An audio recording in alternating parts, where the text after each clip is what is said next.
Olá, tudo bem? A partir de agora você acompanha mais um Universiência, o primeiro programa brasileiro de TV e internet que é realizado por meio de uma parceria entre TVs e instituições públicas de ensino superior nordestinas.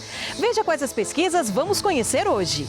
Cientistas da Universidade Federal da Bahia integram um projeto que analisa a poluição nos biomas do Oceano Atlântico. Pesquisadores da Universidade Federal de Sergipe analisam a influência do uso de oxigênio nas atividades físicas.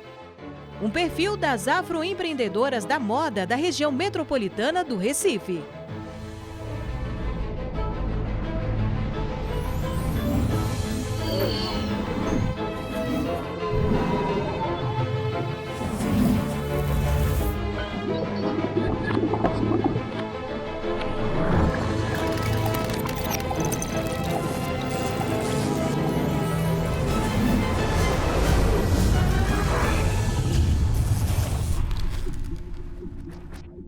A mudança climática e a poluição plástica afetam principalmente os oceanos. E para estudar os efeitos da interferência do homem nos mares, é que surgiu o projeto Tara Ocean. Recentemente, o veleiro de pesquisa esteve de passagem em Salvador durante a expedição que integra o Programa Internacional de Pesquisa Atlanteco. Junto com outras 36 instituições parceiras de 13 países, a Universidade Federal da Bahia também integra o projeto, atuando tanto na pesquisa dos poluentes quanto na análise atual e futura dos microbiomas.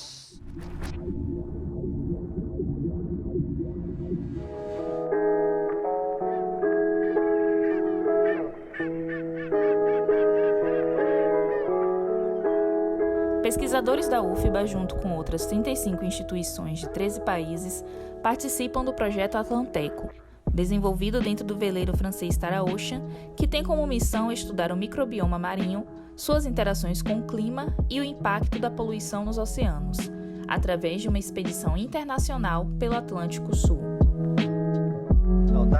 Está aqui no Brasil, pela segunda vez, 10 anos depois da primeira passagem dele.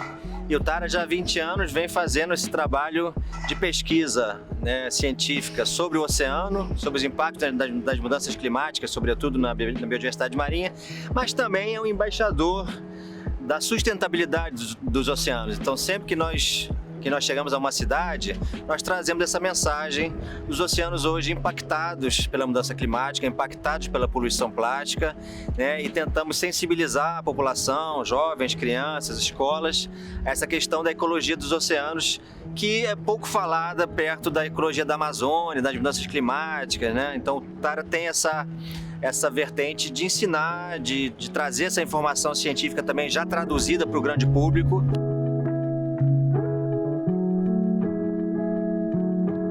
O projeto Atlanteco, ele é formado por um consórcio de 36 parceiros, tem 8 universidades brasileiras, tem também instituições da África do Sul e vários países europeus. Então forma aí uma grande equipe de trabalho multidisciplinar e a gente vai estudar o microbioma do oceano. O que é o microbioma do oceano? É o conjunto de micro-organismos e as suas interações no oceano. Cada gota, 1 mililitro da água de mar tem milhões de micro-organismos, E a diferença dos ecossistemas terrestres, a produção primária, a fotossíntese, o crescimento de plantas, entre aspas, no mar é microbiana. Então não temos as raízes que trazem os nutrientes para as folhas. É o movimento da água do oceano que traz esses nutrientes do fundo. E esses micro-organismos crescem na água e produzem cerca de metade do oxigênio que nós respiramos, Então tem um papel muito importante. Além disso, é um grande sumidouro de carbono no oceano. Então o oceano puxa esse carbono que a gente emite para a atmosfera pela queima de combustíveis fósseis. Cerca de 25% desse carbono é absorvido pelos oceanos graças a esses micro-organismos. Então a gente está estudando aqui nesse projeto como é que as mudanças climáticas influenciam esses micro-organismos e as suas interações. Para a gente poder estudar esses microbiomas, é interessante a gente ter uma ideia da hidrodinâmica, e da parte termodinâmica do oceano, ou seja, como que as correntes e a circulação do oceano afetam essa distribuição desses micro-organismos na água e também no caso do microplástico, que não deixa de ser um poluente. Então, a equipe que está comigo, nós temos professoras, né, ligadas à parte de química, vendo a parte de poluentes, tanto microplástico como outros tipos de poluentes na água do mar, né, e também professores de sonografia física, né. Então a gente vai usar não só o sensoramento remoto, mas também produtos de modelagem numérica para poder ver os diferentes cenários, né, e fazer não só entender como que está a situação atual dos nossos microbiomas, tá? Mas também situações futuras. Essas amostras são enviadas em mais de 20 laboratórios, né, para análise, então demora um pouquinho realmente para a gente poder falar de resultado. O que a gente pode falar é que realmente há uma presença de microplásticos hoje no oceano de maneira global, até nas áreas mais recuadas, até na Antártica, ou até no Oceano Ártico, nós temos achado partículas plásticas, e aqui no Brasil não é diferente. No Amazonas, dentro do delta do Amazonas, a poluição de plásticos é um problema, né? Então isso já é uma grande tendência aí que a gente pode falar, e realmente que o impacto das mudanças climáticas já é uma realidade, né? A temperatura, acidificação e perda de oxigênio são 3 impactos que, acumulados, têm já um efeito bastante visível sobre alguns ecossistemas. É muito importante a gente poder divulgar esse tipo de iniciativa, onde a UFBA, né, está fazendo parte de um projeto de âmbito internacional, com uma envergadura muito grande, mas também para a gente poder treinar, né, os nossos futuros pesquisadores com protocolos e metodologias que são utilizadas agora em ciência de ponta. Que, por exemplo, uma das coisas que está em muito voga agora é exatamente essa parte de sequenciamento genético. E aí é uma oportunidade que a gente tem imensa da UFBA estar sendo uma das protagonistas, né, nesse mainstream da ciência, que é exatamente esse projeto Atlanteco.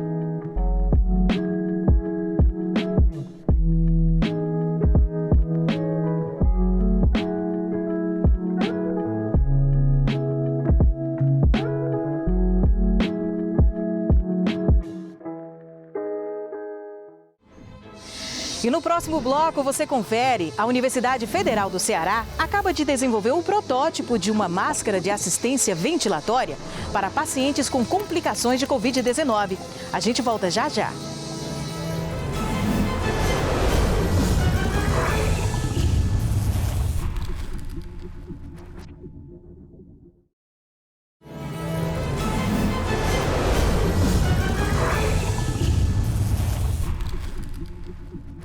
A Universidade Federal do Ceará acaba de desenvolver o protótipo de uma nova máscara de assistência ventilatória para pacientes com complicações da Covid-19 e de outras doenças pulmonares. O modelo, desenvolvido por pesquisadores de design da Universidade Federal do Ceará, foi inspirado em máscaras de mergulho e promete eficiência e economia no uso de oxigênio. Confira na reportagem.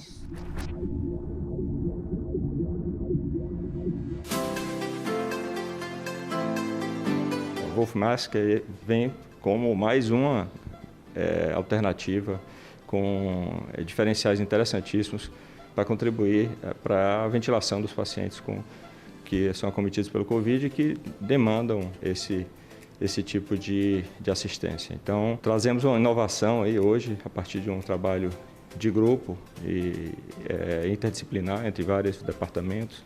Foi trazido pelo nosso vice-reitor a ideia e a partir de uma demanda aí provocada por modelos de referência, mas que não têm os diferenciais que foram desenvolvidos aqui. A inspiração foi através do desenvolvimento que alguns países fizeram, inclusive no Brasil, de você adaptar uma máscara de mergulho full face para uma máscara de assistência ventilatória.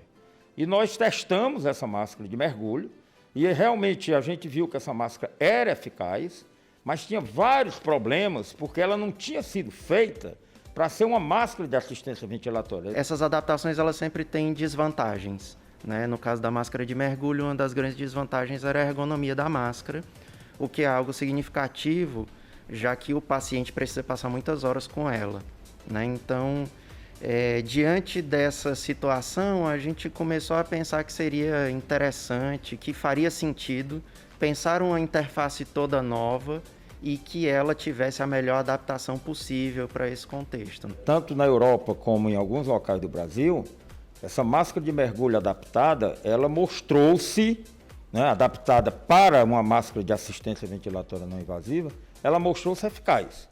Então a ideia surgiu a partir daí, que a gente disse, olha, vamos esquecer máscara de mergulho, agora nós vamos fazer uma máscara com características específicas, né, uma máscara de assistência ventilatória não invasiva, full face, né, pegando toda a face. O que a gente tentou, né, buscou fazer de fato com essa máscara foi isso, foi pensar calmamente em cada detalhe, né, tentando encontrar exatamente maneiras de tornar a usabilidade dentro do hospital com o paciente mais rápida e fácil para o profissional, né? Então, ao longo de vários meses, a gente foi pensando mesmo, desenhando e criando, e desenvolvendo, modelando, imprimindo, como que essas peças funcionariam em conjunto, tentando exatamente fazer com que elas sejam o mais flexível possível, dentro do sentido do uso mesmo e da facilidade de uso do profissional. Quando surgiu a possibilidade de desenvolver esse protótipo, a gente pensou em um equipamento que pudesse possibilitar a utilização em 3 diferentes situações, por isso que é uma interface multifuncional. Pode ser utilizada em equipamentos com circuito único, por exemplo, um BiPAP, um CPAP, ou ainda um gerador de fluxo para a gente fazer um alto fluxo, como pode ser utilizada com equipamentos de circuito duplo, como os ventiladores de UTI. Então, isso amplia a utilização, né, e a assistência dos pacientes, que podem estar internados em unidades de terapia intensiva, onde a gente tem um suporte melhor, em enfermarias ou ainda em unidades básicas de saúde e também para transporte dos pacientes em ambulâncias. Desde que o paciente ele desenvolva um quadro de insuficiência respiratória e ele tem indicação de ventilação não invasiva, esse tipo de interface ele veio para beneficiar essa população, para que o paciente ele tenha um maior conforto e consiga sair do quadro da insuficiência respiratória aguda. Também tem a vantagem dessa ventilação não entrar na frente, como as convencionais acontece. Essa entrada é na boca do paciente. Então, essa entrada de cima, ela distribui o fluxo de ar e os voluntários referem, né, a sensação melhor. Ela não tem aquela sensação do ar no rosto nem no olho. Então, essa distribuição do ar também é uma vantagem. Eu achei ela muito confortável. Eu não consigo ficar com claustrofobia, não sinto nenhum desconforto realmente. Eu consigo, inclusive, relaxar a ponto de dormir nessa máscara.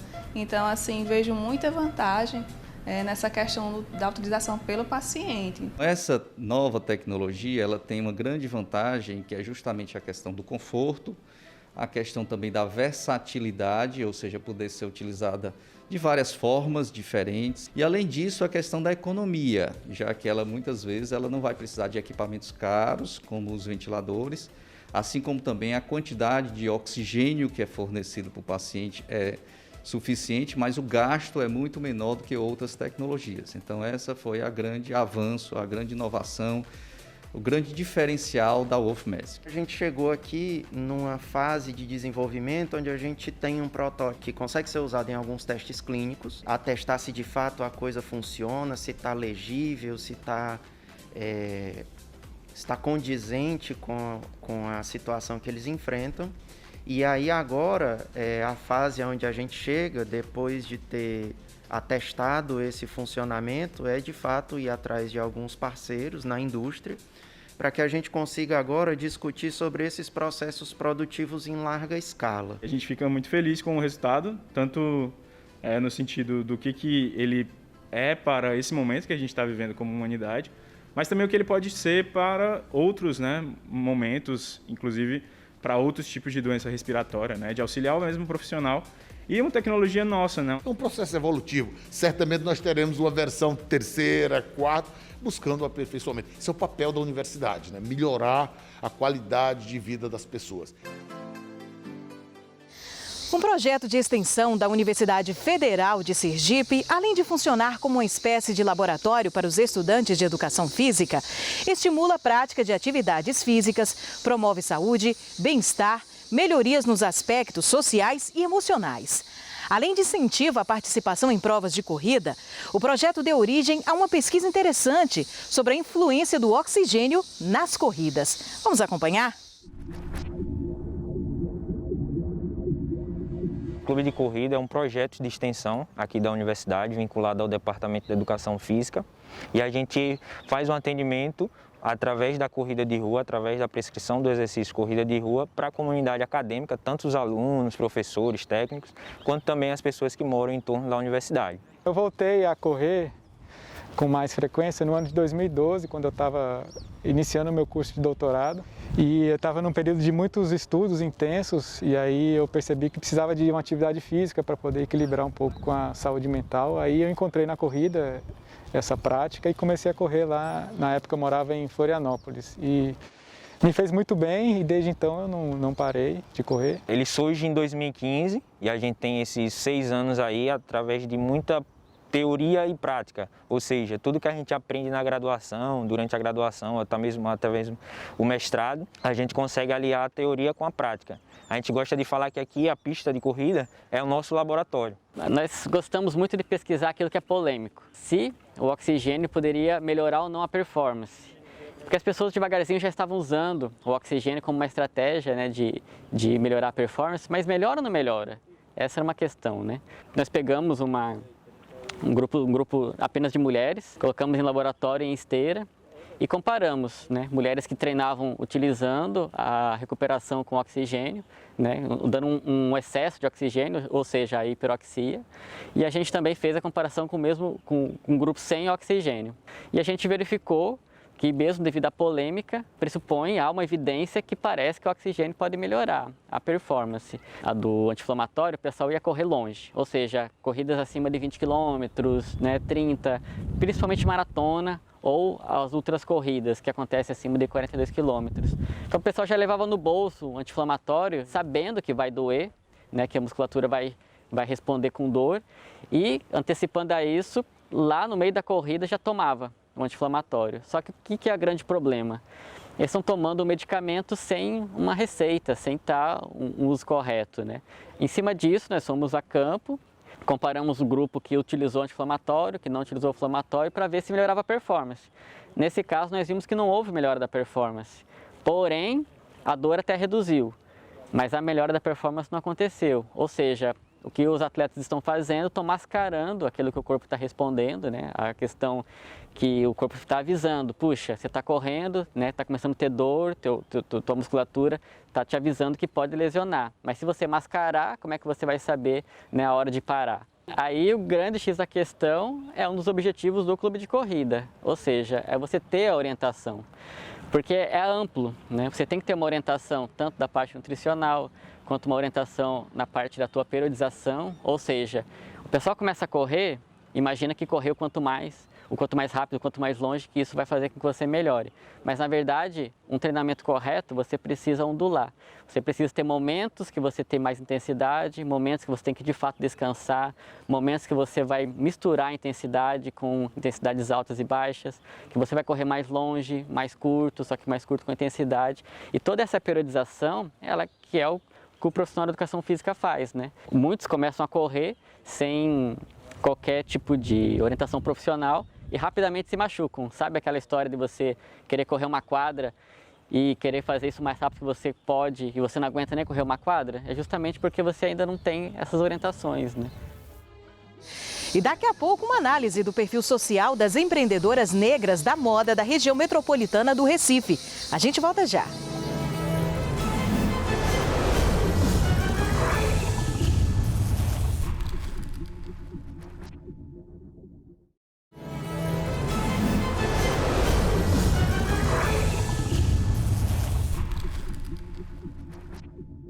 Moda, empreendedorismo e sustentabilidade são as marcas da Modateca, projeto de extensão do curso de administração da Universidade de Pernambuco.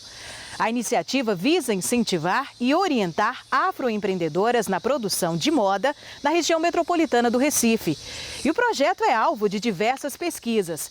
A exemplo desta que a gente vai conhecer agora. O estudo traça o perfil social dessas empreendedoras e conseguiu constatar alguns dados. 94% das mulheres já sofreram preconceito diante do cenário da moda e 50% atuavam na informalidade.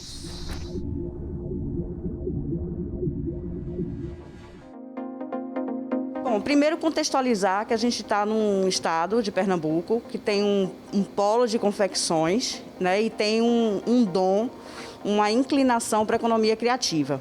Então, dentro desse contexto da economia criativa, nós pensamos no projeto Modateca para atender essas demandas ligadas principalmente às mulheres e ao desenvolvimento de nano e pequenas empreendedoras. Preferencialmente são mulheres, incentivar o empreendedorismo feminino, né? Então, nós escolhemos aí trabalhar com o afroempreendedorismo.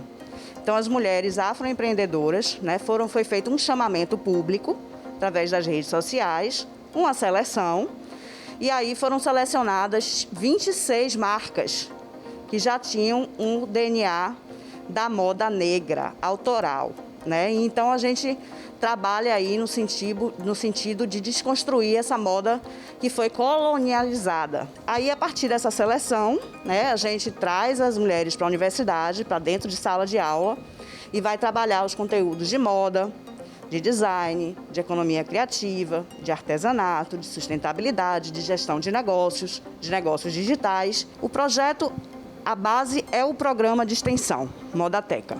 Paralelamente, a gente faz as ações em interseção com a sala de aula, com o ensino, com os alunos, e também vamos colhendo, ao longo das ações que são desenvolvidas na Modateca, material para pesquisa.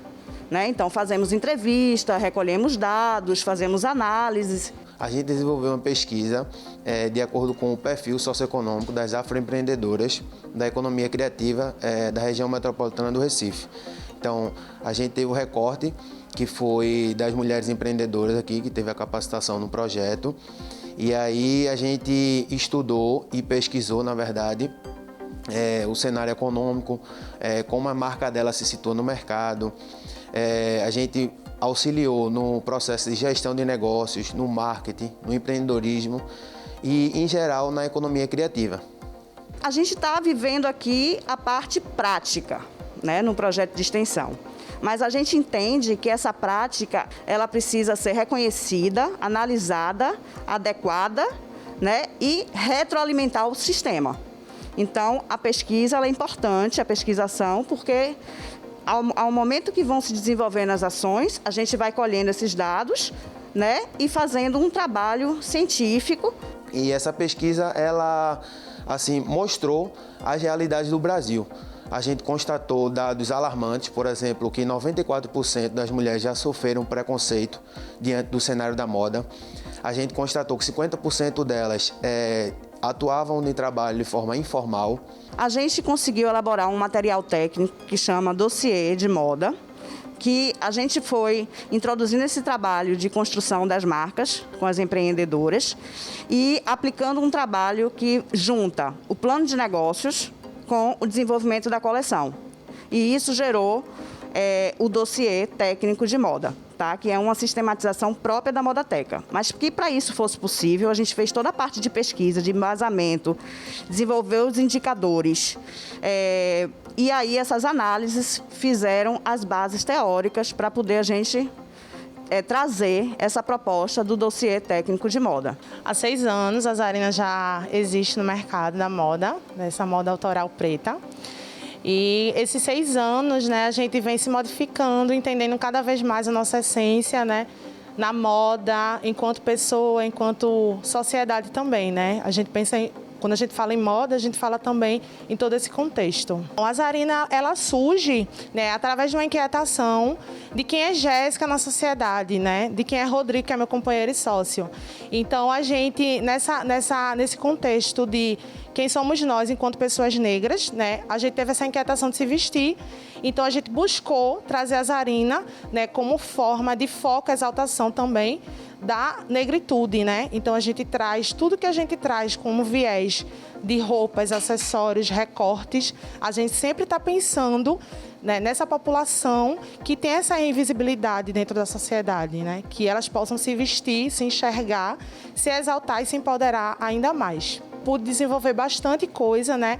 E trazer para minha marca e tá utilizando até hoje, né? Como desenvolver um dossiê, como entender mais sobre as famílias, né, do desenvolvimento de uma coleção, Porque eu fazia coleção, mas assim, não tinha essa noção desse desenvolvimento, né? Então eu aprendi muita coisa aqui no Modoteca, né? E aplico, como essa última coleção que a gente está lançando, que é o Patuá Força Ancestral.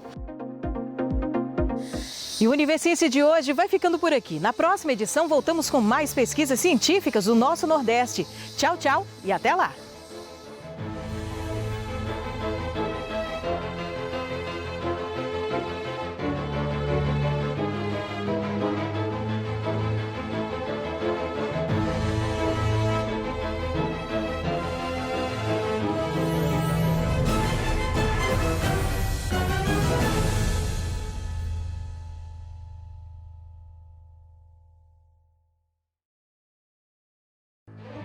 Olá, tudo bem? Seja bem-vindo à Universiência, o primeiro programa brasileiro de TV e internet, fruto da parceria entre TVs e instituições públicas de ensino superior nordestinas, dedicado à ciência produzida no Nordeste. E no programa de hoje, você vai conferir. Cientistas da Universidade Federal do Rio Grande do Norte pesquisam materiais ultra-resistentes ao desgaste e ao calor para o uso na indústria. Na Universidade Federal de Sergipe, pesquisadores estão identificando e quantificando a emissão de gases relacionados ao efeito estufa. A Universidade Estadual da Paraíba, em Campina Grande, tem um projeto de construção de um dessalinizador solar com custo de produção inferior ao convencional e que também é capaz de fazer o tratamento da água.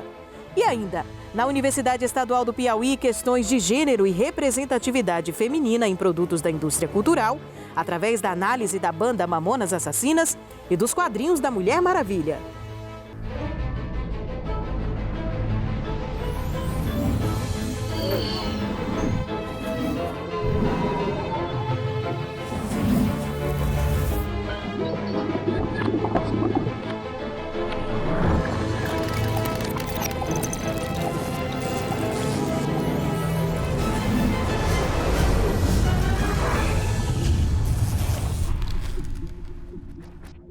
Metais refratários são aqueles que resistem aos mais altos níveis de calor e de desgaste. A partir deles, cientistas da Universidade Federal do Rio Grande do Norte estão desenvolvendo materiais especiais para aplicação na indústria. Até uma startup foi criada com a expectativa de ser a primeira empresa de tecnologia de metais refratários no Rio Grande do Norte.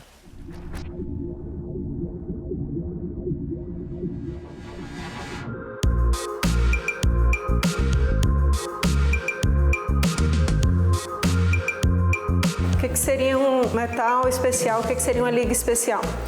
Quando você vai num dentista, né? O dentista tem 1000 brocas para fazer um procedimento, mas você pode ter certeza que ele cuida muito mais das suas brocas diamantadas, das suas brocas com inserto de tungstênio do que das demais. Por quê? Porque esses materiais eles são mais resistentes a alta temperatura, né? Eles têm a capacidade de manter a sua integridade, né, de propriedades em condições que outros materiais não aguentariam, né? Então, essa seria a característica principal desse grupo de materiais que a gente trabalha. Nos smartphones, a gente tem vários componentes eletrônicos com uso de metais refratários.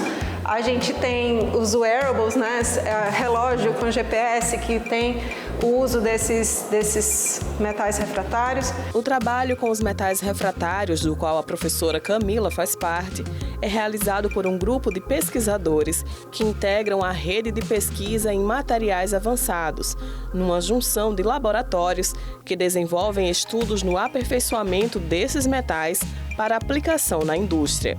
Há 30 anos a gente vem trabalhando junto nessa área e agora, nesse último período, ganhamos esse projeto de redes em materiais avançados, e essa área nossa que tem trabalhado todo esse período, notadamente os metais refratários, tungstênio, que o Rio Grande do Norte é o maior produtor mineral do Brasil, molibdênio, que também se produz por aqui, não em grande quantidade, mas produz tantalita, columbita, produzido aqui no estado e são materiais estratégicos, tecnologias várias, o tungstênio na linha forte que a gente chama metal duro, tanto no nióbio na linha eletrônica, também nessa linha de materiais especiais e também as cerâmicas. Nosso trabalho é um trabalho de desenvolvimento, não é, de materiais especiais, objetivando aplicações várias no que a gente chama metal duro, nos carbetes especiais, nos capacitores. E em todo esse tempo a gente desenvolve pesquisas referentes, né, à síntese desses materiais nanoestruturados. Então, especificamente, meu trabalho era voltado ao estudo cinético, ou seja, o estudo das condições para as quais a gente precisa ajustar, né, as reações de maneira a obter esses materiais com as propriedades que a gente deseja, seja em termos de tamanho, né, o tamanho nanométrico quer dizer que ele é um 10 a menos 9 do metro, então é realmente muito menor do que um fio de cabelo.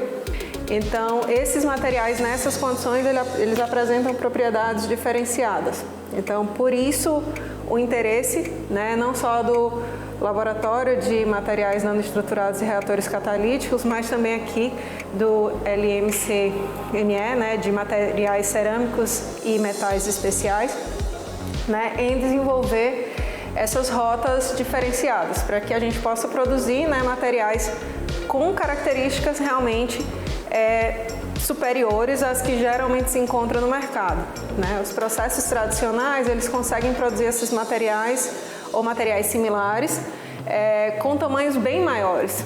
E aí isso não confere aos produtos finais as propriedades que a gente tem interesse. No laboratório nós desenvolvemos aqui, especificamente com os fornos, nós obtemos carbetos de metais refratários, como carbeto de tântalo, carbeto de nióbio, carbeto de tungstênio, e preparamos esses pós, aplicamos nos aços e fazemos a consolidação desses pós. Então é todo um processo para que a gente possa adquirir um produto de excelência com propriedades melhoradas. Os estudos dos pesquisadores foram aplicados na criação de uma startup que visa desenvolver alta tecnologia aplicada ao mineral mais importante do Rio Grande do Norte, a scheelita do Seridó, como também a tantalita columbita, depois de décadas de exploração apenas mineral. Um projeto que é muito motivador, que é a interação com o setor produtivo, que se fez através do programa Centelha, onde nós aprovamos a startup, a RN Materials. A gente vem trabalhando em escala de laboratório, tá? Nós, da engenharia química, né, nós desenvolvemos a parte de processo de síntese dos materiais para formar as nanoestruturas. Então, está formando nanomateriais. O Brasil, como um todo, e Rio Grande do Norte em especial, é um estado muito rico em recursos naturais.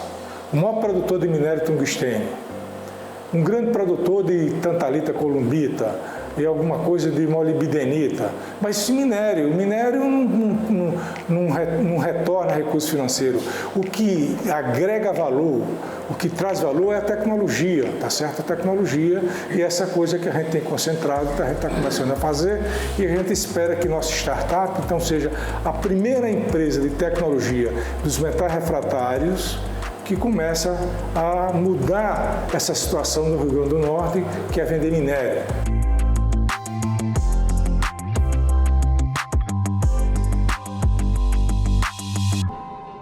E no próximo bloco você confere. Pesquisadores da Universidade Estadual da Paraíba criam um dessalinizador de água de baixo custo. A gente volta já já.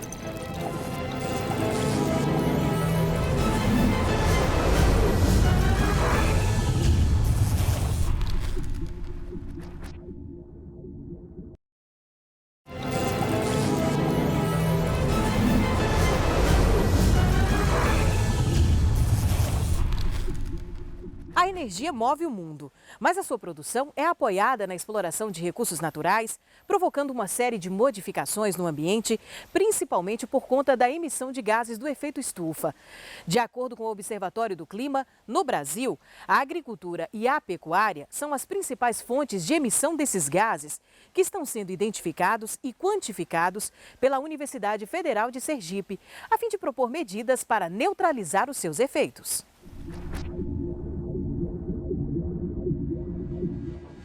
O efeito estufa é um fenômeno importante para existir vida no planeta.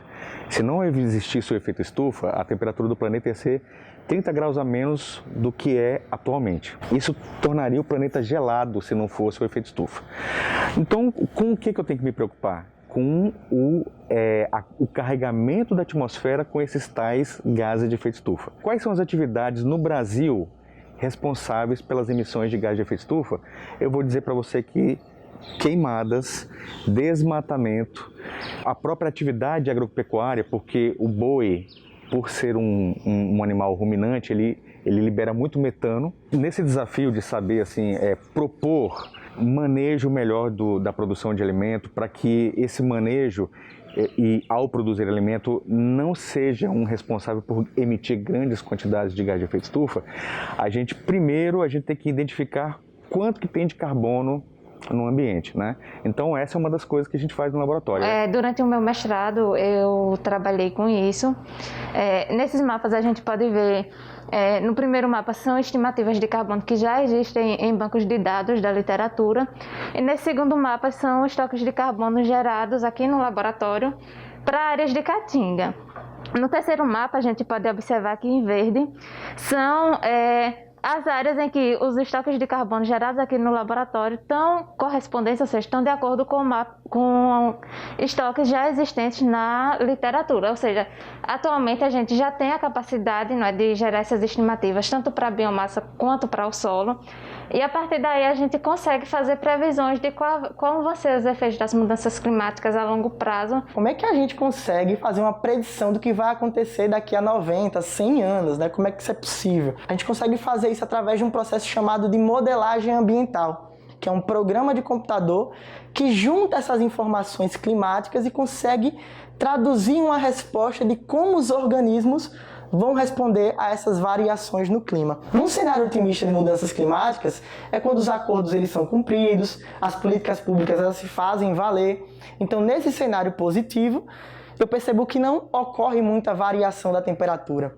Porém, se essas políticas públicas, se esses acordos eles não são cumpridos, a gente percebe que as variações de temperatura são maiores. A gente propõe soluções, propõe diferentes tipos de manejo, de forma que, se o manejo for bem elaborado, a gente vai ter algo que a gente chama de sustentável ambientalmente. E a gente propõe diferentes cenários de forma que políticas públicas, né, quando os governos vão tomar decisão a respeito de qual tipo de manejo precisa ser incentivado para sequestrar carbono, a gente pode contribuir com essa solução. O que pode acontecer, se não tomarmos providência, é que, na verdade, já estão acontecendo, nós já estamos passando pelos efeitos das mudanças climáticas. Eu vi umas reportagens recentemente nos noticiários, principalmente do hemisfério norte, então na América do Norte e na Europa, sobre a mortalidade relacionada com ondas de calor. Então essas ondas de calor já estão matando mais do que alagamentos, do que acidentes com raios, acidente com inundação, furacões. Então nós já estamos passando pelos efeitos das mudanças climáticas. E é por isso que a sociedade precisa ser informada a respeito disso, para também fazer parte desse time que quer que os alimentos sejam produzidos, os produtos sejam gerados com a menor emissão possível de gases de efeito estufa. Dessalinizar a água é um processo físico-químico que retira dela os sais, tornando-a própria para o consumo. Atualmente, esse processo ainda tem um custo elevado. Mas pesquisadores da Universidade Estadual da Paraíba, em Campina Grande, têm um projeto de um dessalinizador solar com custo de produção inferior ao convencional e que é capaz de fazer tratamento microbiológico da água. O professor Francisco Loureiro explica para a gente um pouco dessa importante tecnologia social.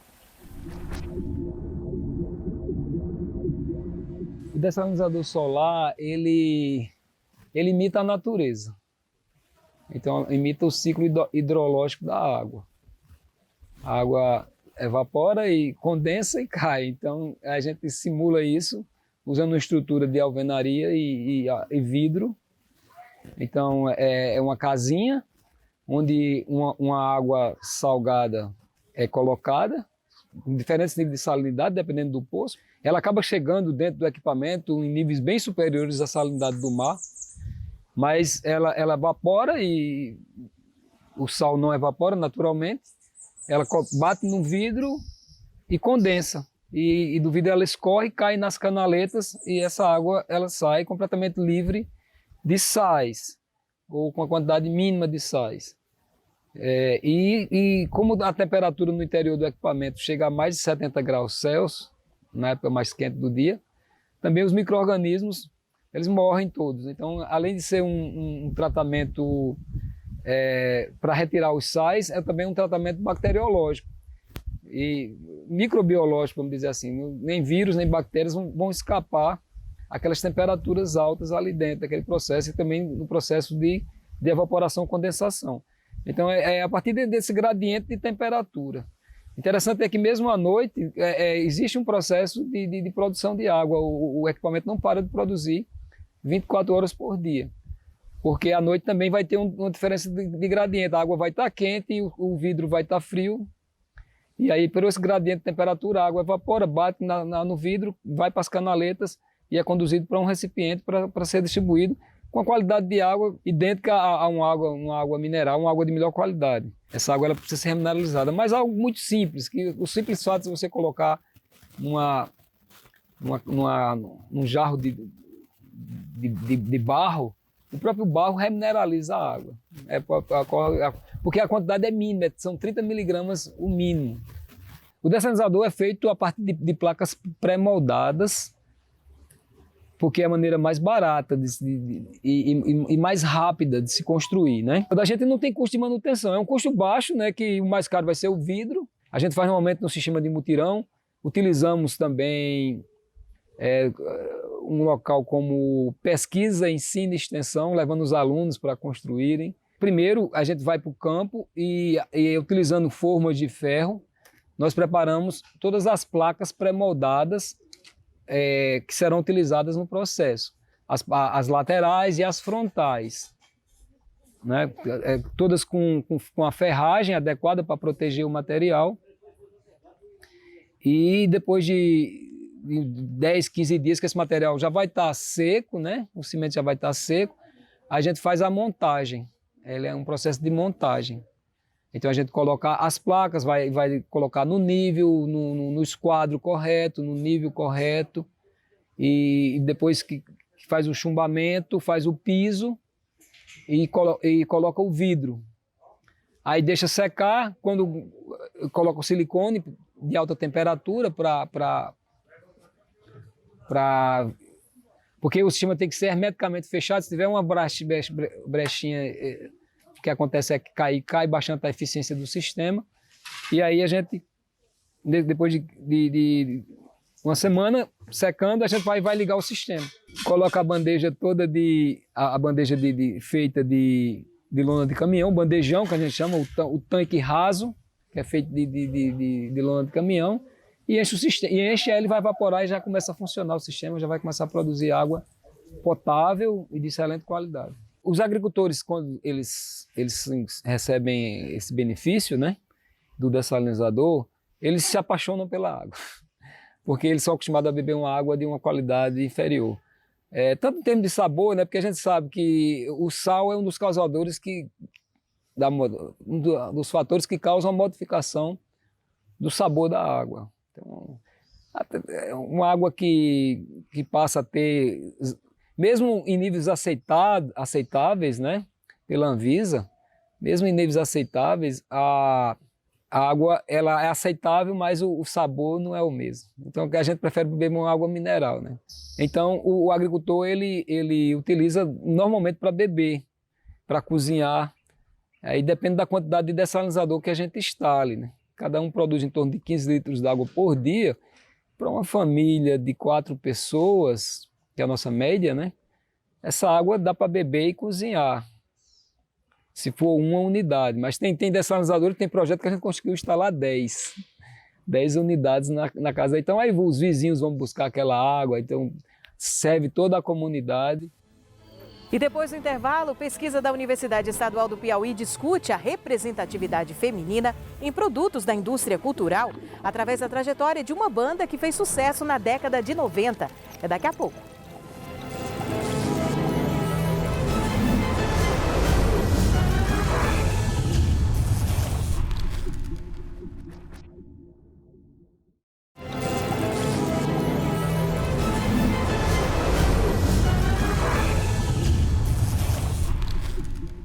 A trajetória rápida, mas intensa da banda Mamonas Assassinas, sua relação com as composições e a sociedade da época. E o protagonismo feminino nos quadrinhos da Mulher Maravilha. Estes foram os objetos de uma pesquisa da Universidade Estadual do Piauí, que discute questões de gênero e também representatividade feminina em produtos da indústria cultural. Vamos conferir?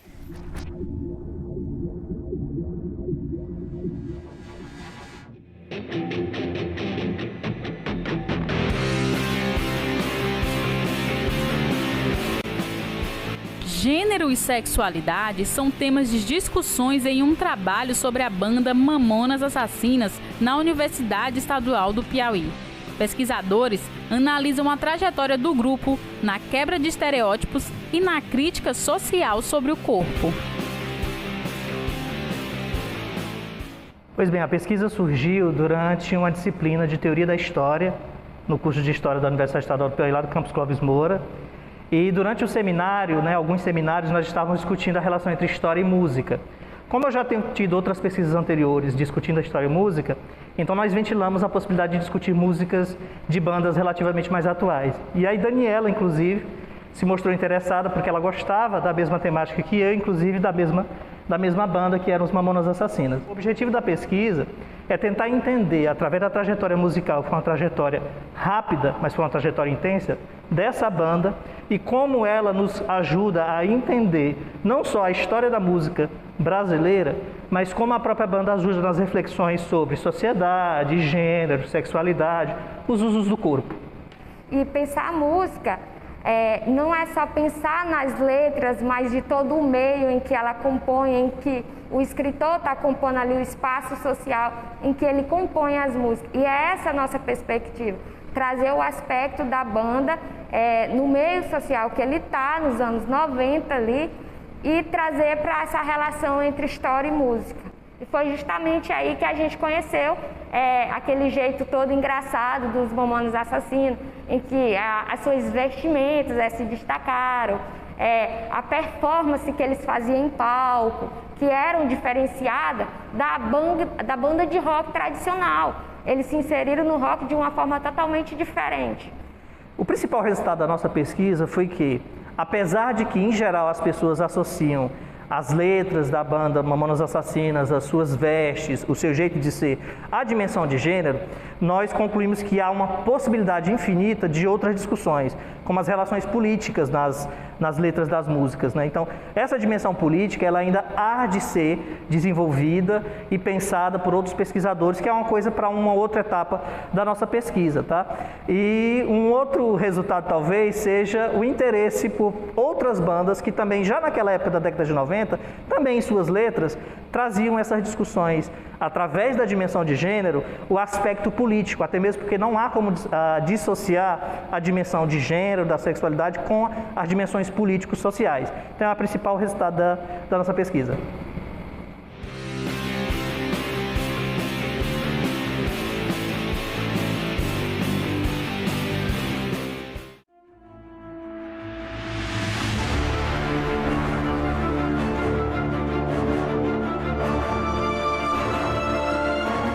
O protagonismo feminino também é apresentado em uma pesquisa sobre a Mulher Maravilha.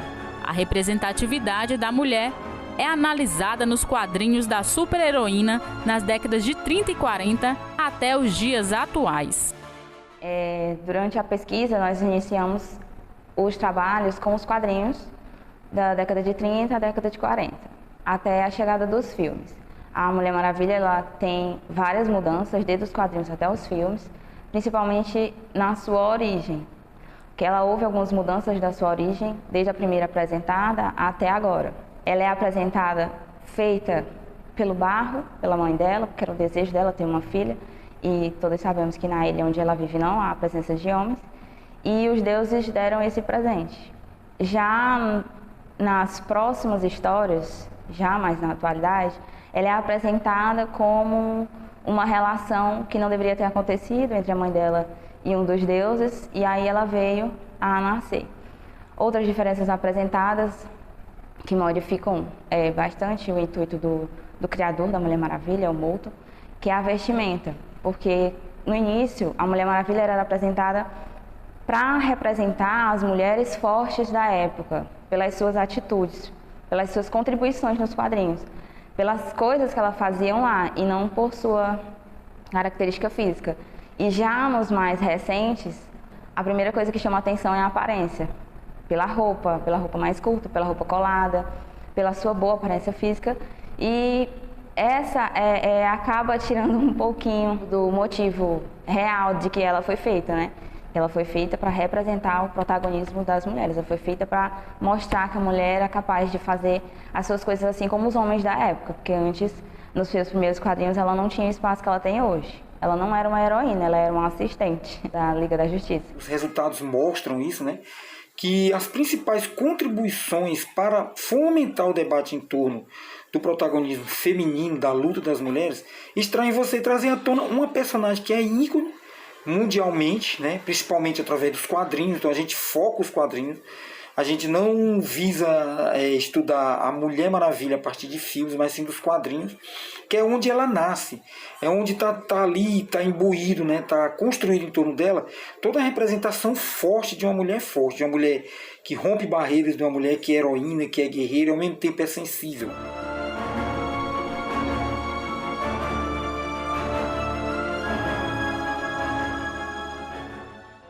O Universiense de hoje vai ficando por aqui. A gente agradece a sua companhia e se encontra no próximo programa. Tchau, tchau e até lá!